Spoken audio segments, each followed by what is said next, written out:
got a few top tips that we've all developed together. So my first top tip is about raising awareness among staff and students. And it's important to raise awareness of social action with both groups. This means telling them what social action involves, the benefits for them and the opportunities that are available. And this helps to get the engagement from students, and it helps to encourage staff to get their students involved. And also staff will know how to tie into the curriculum and work experience.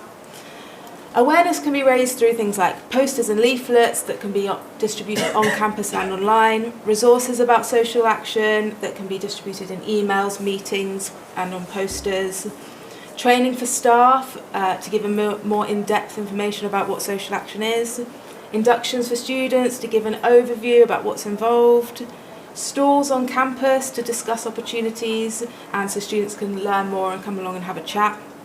And I found that all of these kind of need to be done to reach a wide range of people.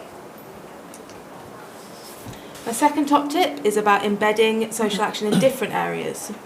So it's important, so I found that in different campuses, social action sticks differently.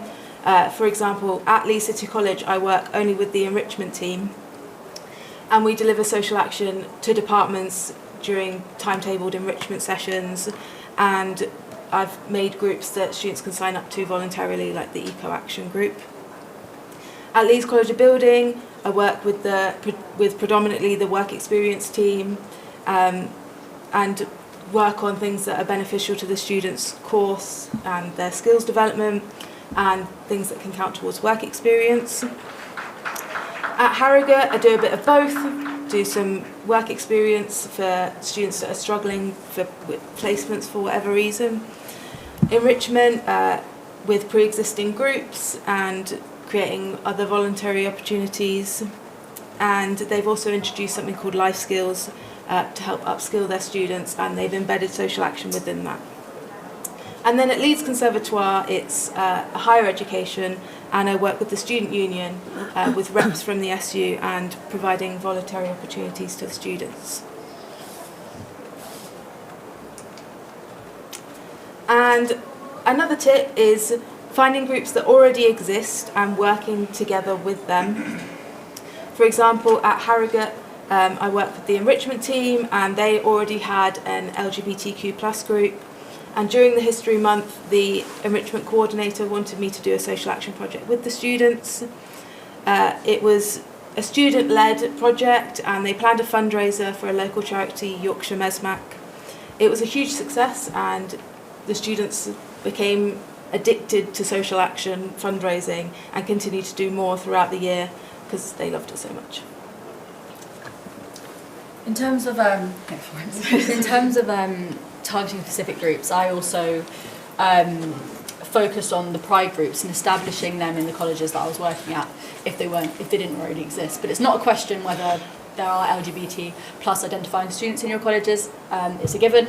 So the sooner that we can create these safe spaces for them to be themselves, to have fun, to meet other like-minded young people, the better, and like the quicker that we can make a change and they can help their own communities and support their own groups. And I really saw that flourish by targeting groups that already exist but might not already have safe spaces in your colleges. My top tips today are the importance of one-to-ones, student-led projects, and giving responsibility to the students. So this one's a given, really, but if you want to embed social action in your colleges, your number one priority should be getting to know your students, get to know what they're interested in, what they're passionate about. I'm a broken record, but get to know them early, enrichment fairs, just common areas in the college. Where can you be a familiar face to them? With the college budget, I put a question on sugar paper or on a whiteboard and offer that to be like an interactive thing. Ask them a question like, what should change in the world? Or what's the social action cause that you care most about? And this draws them in, whether they want to do social action or not, but it just gives us a chance to have conversation. And I really, really value connection. And that just really gets them to know who you are, but you get to know them as well, and whether social action is a good fit.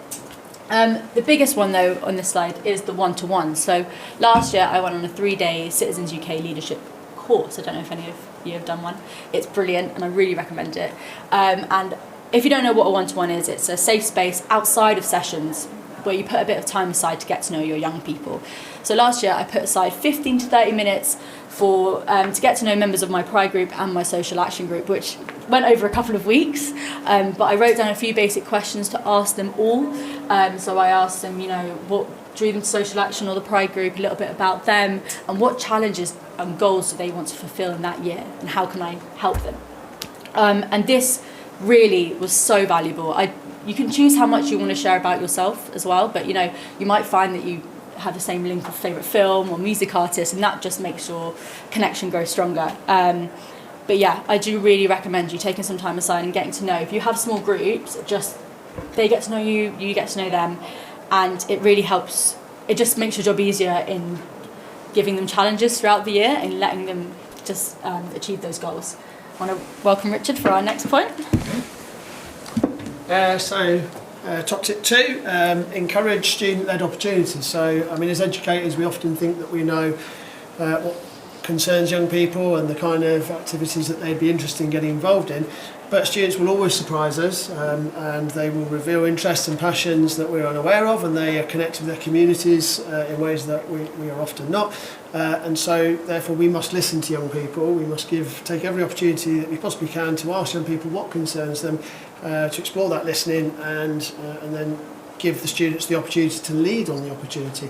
And the benefit to the college of that is that you have this generation of each year of student leaders who are able. It's a free resource. They have the passion and the energy, and they're able to take things out more widely because they have the numbers. They bring more students in more easily than certainly I do as an older teacher. So create opportunities for student-led opportunity, and listen to students and let them take the lead. Thank you, Richard. And the last one is the biggest thing I've learned this year is letting go.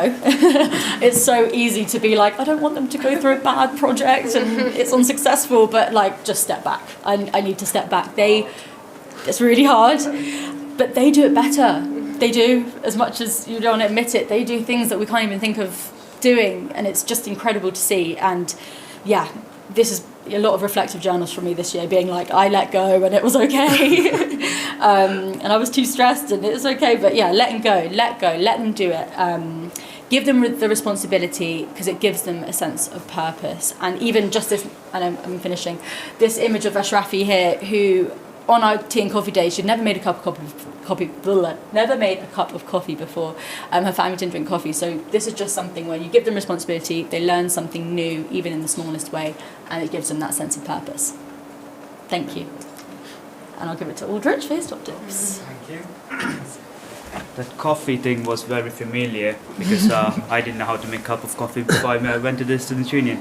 But my top tips are bite-sized project, team building, and connecting with your local organizations. So mini projects or bite-sized projects are quite easy and quick to do. So you could do projects like charity, raising money for a charity for a day, or you could do awareness raising days like LGBT History Month, Black History Month. Just connect with young people. This is where you see them face to face. This is where you can interact with them and talk to them, ask them about their interests. These mini projects can help you reach out to a wide range of people. The next one is team building. This is quite unique and interesting towards me, because I did a training called Bags of Character, which I use in most of my sessions. It is quite unique. I have a lot of kit in it, so there are different equipment I use to promote problem solving, creative thinking, trust building. So I'll do a lot of those activities before I start any project, so young people know each other, they gel with each other, they know each other's strengths and weaknesses, so they can work with each other better. And this often works a lot better when you do it in the start of the project. And last but not the least is, for me at least, is working with local organizations. Many colleges won't have the time to go and do 40 hours youth social action project, but this is a very simple way of doing it, like getting NCS in and let NCS do all the projects with the young people if the college doesn't have time. You can in Dudley we invite an organization like the Watts Center who helps. Well, it's all about LGBT.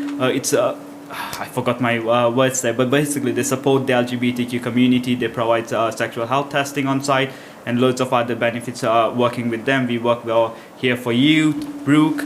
There's loads of different organizations that are scattered around probably around your college that you won't know about. Just ask them to come in and do an activity. And yeah, next up, Catherine. Hello. So I'm going to talk a bit about adding some fun. So I always say to my students, your social action should not be boring and it shouldn't be a chore. It's something that you should look forward to and something you enjoy doing. So we need help do that. So start with some games, get to know each other, build that rapport with each other, but don't just stop there, continue to add it. Find out what they enjoy, plan an outing, live earlier on in the year, invite an influencer in, do something to grab their attention, find out what they enjoy. If all else fails, food is also a good one. Get some donuts, get a pizza in, and you'll definitely have students at some point that's come up. And also, don't wait till the end of a project to celebrate. Look for little milestones throughout it that you can also celebrate with your students. What do students need? How do we engage them? That is probably the main question I get asked when I tell someone what my job is. They say, how do you get them to engage in this? And I always think, what sparks emotional reaction in them? What have they seen or heard about or experienced themselves that they think needs changed? What do they want to do? Because at the end of the day, if we want your social action to be youth-led, it should be up to them what they're focusing on, what they're doing. Also work with curriculum. So make learning practical. Horticulture, grow some fruit and veg that we can then give to the community. Construction, why don't you build the boxes that they can then use to build it? Or go to a local care home and repair some benches for them. Health and beauty, go to a care home, do their nails, something like that, and just make that learning fun. And then what does our community need?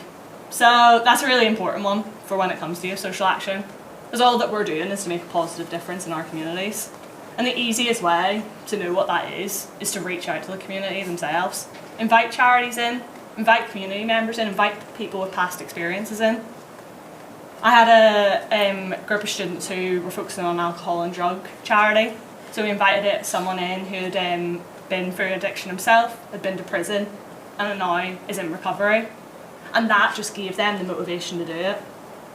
And going back to adding in something fun, that group decided that they wanted to do something a bit out of the ordinary for their social action project. So they planned a penalty shootout, but with drunk simulation goggles. So it got to raise the awareness of the effects of alcohol, but also raise money, because we had to pay for the penalty shootout. And who doesn't love a penalty shootout? So, yeah, that's all for me. Thank you.